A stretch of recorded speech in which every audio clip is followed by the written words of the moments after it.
আসসালামু আলাইকুম ভিউয়ার্স।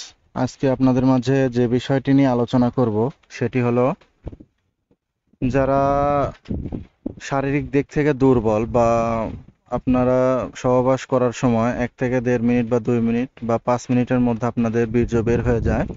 তো আপনারা চান যে দীর্ঘক্ষণ সহবাস করতে। তো আজকের ভিডিওটি তাদের জন্য। আমি যে ওষুধগুলোর নাম বলছি এগুলো আপনারা ডেইলি খাবেন না। 1 থেকে 2 দিন বা 5 দিন পর পর এই ওষুধটা খাবেন, কারণ এর রিয়াকশনটা আপনার 1 থেকে 1.5 দিন বা 2 দিন থাকে।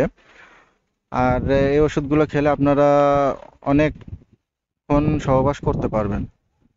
তো সাস্টেন 30 একটি, ইডিস্টার 10 একটি বা 5 একটি, অপটন 20 এবং ইক্যাপ 400 একটি আপনারা ভাত খাওয়ার আগে খাবেন, এবং এই ওষুধটা খাওয়ার 2 ঘন্টা পরে আপনারা সহবাস করবেন। তাহলে আপনাদের যে সহবাসের টাইমটা এটা অনেকক্ষণ দীর্ঘস্থায়ী হবে এবং আপনারা অনেকক্ষণ এনজয় করতে পারবেন।